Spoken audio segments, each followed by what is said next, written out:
هەر سەبارەت بە کارەکانی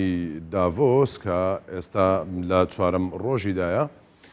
گفتوگۆ لەگەڵ بەڕێز دکتۆر ئاراس قادر خۆشناو و پسپۆڕی کارجێڕی دارایی دەکەم پرسیارە لێ دەکەم سەبارەت بە ئەهمیەت و گرنگی ئەمە دکتۆر تکایە فەرموو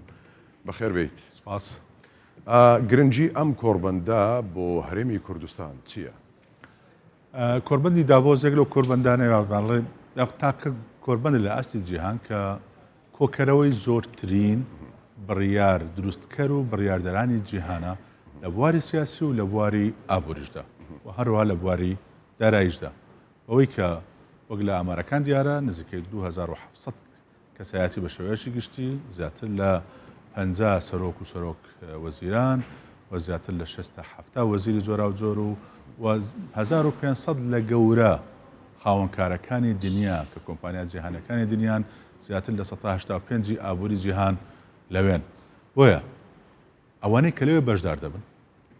دووبارە تشی خستنە سەر هەندێک لە بابەتەکە و چاڵاکیەکانیان بەنسبەت ئێمە هەرێمی کوردستان کە لە ڕوانگەی زانستیەوە تا ئێستا پێی دەگوترێتن هەرێمێکی بەرجینین نوێن لە بواری وەبەرهێنان بە گشتی و لە بواری وەبەرهێنانی وزەی نوێ بۆەوە یاخود وزە بەگشتی نوێ. بۆیە چەندی سەردانی ئەو شوێنانە بکەین و تێدا ئامادە بین بە تایبەتی کە لە ئاستی جەنابی سەرۆکی حکوومەت دەوێ بەشدار دەبێتن ئەوە بۆەوەیە کە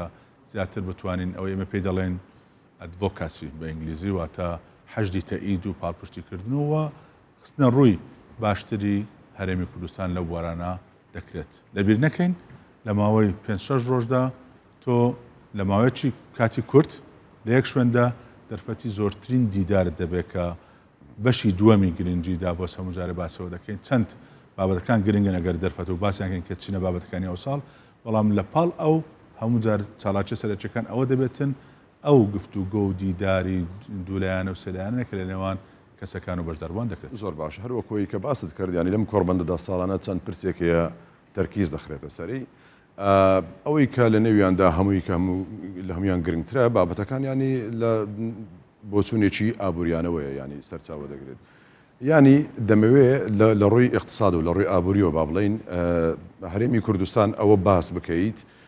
چۆن بتوانێت تەعامل و هەڵسوکەوت لەگەڵ ئەم کۆربەندەدا بکەن لەگەڵ دیدارەکانی لەنێو ئەو کەسایەتیە بەرپرسە باڵایانی وڵاتان کە سەرۆکی حکوومەت لەگەڵیاندا کۆ دەبێتەوە. کاکەندرن سیرکەن جارە شیعاری ئەو کۆربەندی ئەو جارە چییە؟ هاوکاری لە جیهانێکی پەرتەوازەدا بۆ یەکەم جارە پاش 50 ساڵ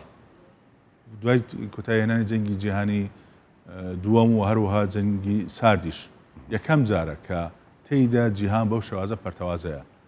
سێ بابەتی ڕئیسی کارگەری سەرچێنە سەر هێشان ئەوەیە کە شەڕی رووسیا و ئوکرانیا، دووەمیان هەڵەوسانی دنیا بە شێوەیەکی گشتی گرانبوونی زیادبوونی نرخی شتەکانیان و نەبوونی هەماهەنگی و هاوکاری زیاتر حلولەکان بەرەو لۆکالیچوە. ئەوانە بابەتەکانە سەرباری لەوە بوەستێت کە بابەتی کە هەیە بابەتی وزە و بابەتی ژینگەی و بابەتی بارەکانی کە بەڵام ئەو ساڵەگە سیرکەین تەرکیزە ڕئیسەکە چۆتە سەر ئەو بابەتانە چۆن دەتوانین جارێککە جیهان ئەو گاپە گەورەیە کە دروست بوو یاخود ئەو لێکترازانە کە دروست بووە کەم بکرێتەوە. بۆیە هەندێک شتی زۆر سیر هەن ئەگە سیرکە لە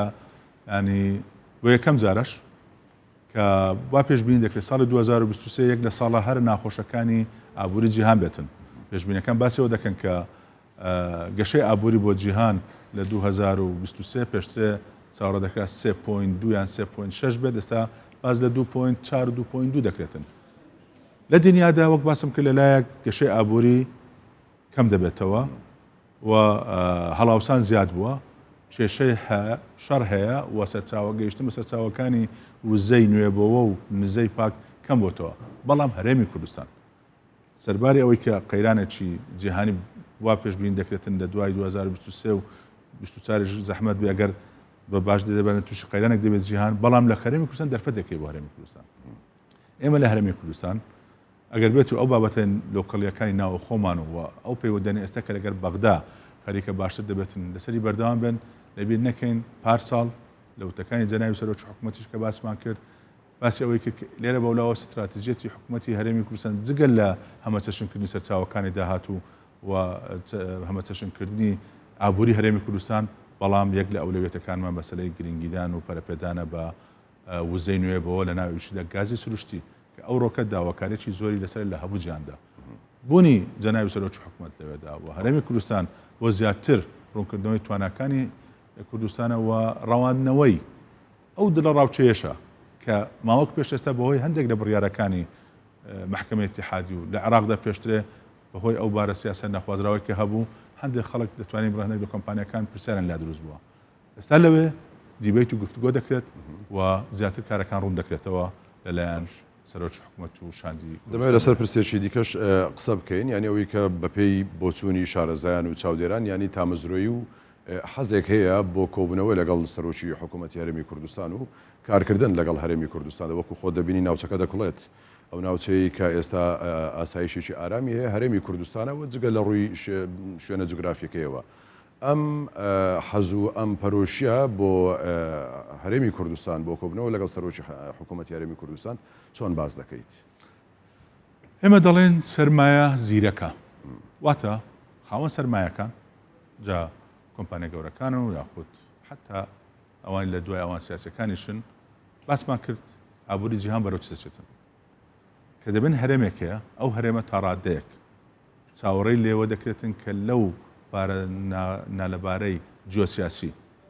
ئابووری جیهاندا بەڵام هەرێمێکێ دەرفەتی کار و وەبەرهێنان و گەشەکردنی تێدا هەیە کە هەرێمی کوردستانە بۆیە هەرێمی کوردستان یەک لەو شوێنان دەبێت کە جێگای بایەق دەبێت بۆیە هەموو شاندەکان بەگشتی سەیریکە زیاتر لە بە دوای ئەوانەدا دەگەڕێن ئەو کەسانە یاخود ئەو خاوەن بڕیارانەی کە وڵاتەکانیان دەرفەتی کاری زەتدایە هەرێمی کوردستان ئێستا تاکید دەکەم و سەرباری بوونی ئەو هەموو مؤشرانێک کە ئابووری جیهان پێدا دەچێت بەڵام دەرفەتێکی گەورە لە بەدەستی ئێمە هەیە بتوانین زیاترین خەڵک بۆ هەرێمی کوردستان بە تایبەتی وەبەرهێنی دەرەچی جگە لە بواری وزە لە بوارەکانی کەش ڕابچێشم بۆ کوردستان ئەوەیە زیاتر کەواتە هەرێمی کوردستان چی بکات باشە؟ من دەبێت زۆر ڕاشکاوانە بن پێنج فاکتەری سەرەکی هەیە بۆ بابەتەکانی وەبەرهێنان و ڕاششانی وەبەرهێنان و باشکردن لە پێشەمیان فاکتەری سیاسیە استقراری سیاسی زۆر گرنگە ئەمنیش کە بەشێکە لەو بەڕاستی وەزعی ئەوەی کە لە لوار ڕوانگەی استراتیژیەوە خاڵە لاوازەکانی ناوخۆمان چارەسەر بکەین ئەو دوێنێش بە خۆشحاڵیەوە بەیان نامانەی هەم ئەوەی لە مەکتەبی سیاسی پارتی و دواتر لە سەرۆکایەتی هەرێم دەرچوو تۆزێک بۆ خاوکردنەوەی ئەو گرژێ سیاسی کە ئێستا هەیە ئەوە زۆر گرنگە دواترێ ئەو هەنگاوانەی کە ئێستا لەگەڵ بەغدا کرا و پێش چونێ دابۆ جەنابی سەرۆکی حکوومەت چۆ بەغدا زۆر گرنگە لەگەڵ بەغداش ئەو تەفاهماتانە و ئەو ئیتفاقی کە بە ناوی تەحالوفی ئیدارەی دەولەیە جێبەگری و بەردەوام بین ئەوجا دواترێش ئەوەی ئێمە پێی دەڵێن مارکتینگکردنی وەبەرهێنان لە کوردستان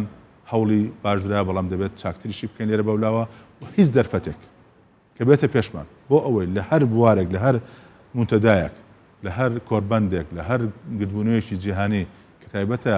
بە وەبەرهێنان و ئابووری دەبێت هەرێمی کوردستان ئامادەی تێدا هەبێتن و حضوری تێدا هەبێتن بەڕاستی وەک بەشێک بی لە پلانی استراتیژی کارەکانماندا سەرباری ئەوەی کە ژێرخانەکانی وەبەرهێنان لە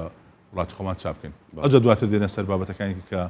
فاکتەرەکانی کەن بەڕاستی هەم فاکتەری ئابووریە فاکتەری کارجێڕیە فاکتەری میدیاییە و فاکتەری ئایتیشە بەڕێز دکتۆر ئاراس خۆشناو پسپۆڕی کارجێڕی دارایی زۆر سپاس بۆ تۆ ماندوومان کردیت سپاس بۆ سپاس